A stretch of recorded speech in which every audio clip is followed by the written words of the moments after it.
We got one of the ACA members, the guy who produces our newsletter, and board member and good friend Joe Zemecki. How you doing? Howdy. Doing great. Don, Tracy, and Matt. And I see what topic you're going to bring up, and I'm all prepared, man. I got a whole bunch of stuff. Oh, good. So go I'm ahead. glad you guys have this TV show. This is a wonderful show and a great outlet. Anyway, I just had one little point here.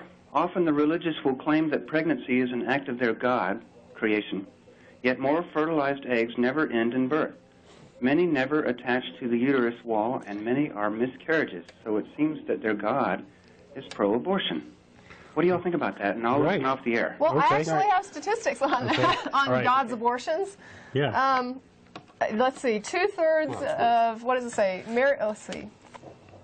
Annual pregnancy results for 6 million births. Or, there's 6 million births per year.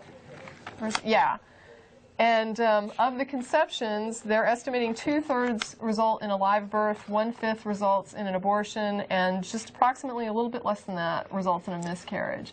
Now, I'm thinking that this is pregnancies that are recognized pregnancies. I understand what you're saying about miscarriages that happen before anybody even knows they're pregnant, which I'm sure I have a statistic here that 50% of naturally conceived embryos don't implant. There you go.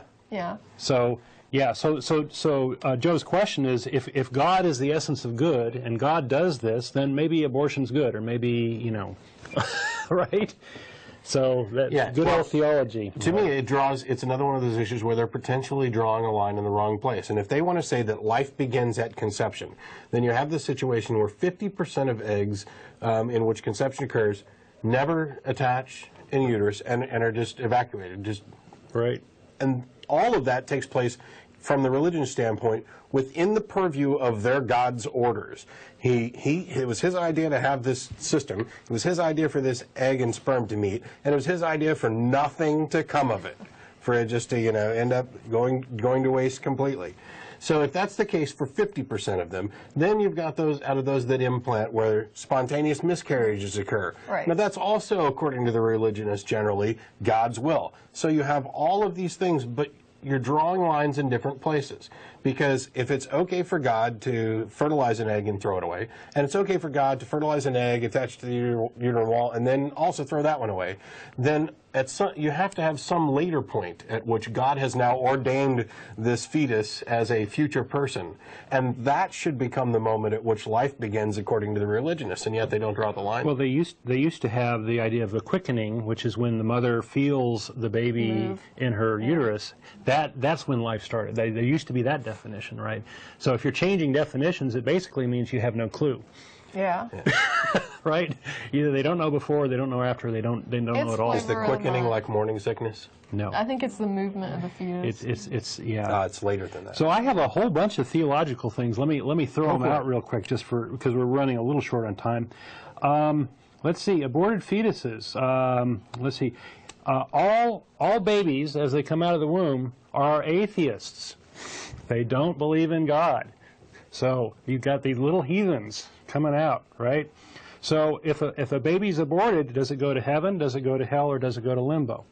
Well, if it goes to heaven, then abortion's a good thing. You got a free ticket to heaven. You should be like Andrea Yates, kill your kid before it has any chance to have any sin or whatever, right? And that means there are atheists in heaven. That's right. Of course, once they get there, I doubt that. Lots of unimplanted embryos in heaven, right? If the baby goes to hell, then we have God torturing little babies. Isn't that a wonderful little idea? Just think about that.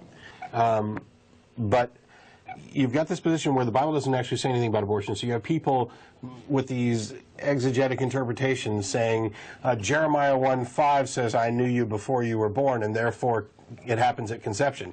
No, actually, if you read Jeremiah 1:5 and think about it for a second, this is God talking to Jeremiah, supposedly, and he's saying, I knew you before you were conceived.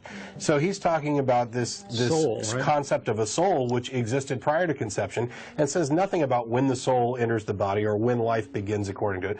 And granted, of course, I reject it all as nonsense anyway, but the point is that the Bible that Christians believe in doesn't say what they think it says. And they use these other bits of the baby jumping in the womb when the mother hears joyous news, but what baby doesn't jump around in the womb? If he didn't, I'd be worried. It would be time to see the doctor there.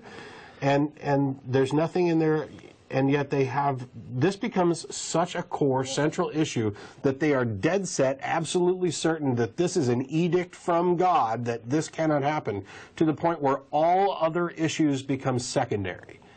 Everything is less important than this. Even gay rights is less important than this. Mm-hmm. This is the core thing for so many people when it comes to voting and making decisions about, political affiliation, etc.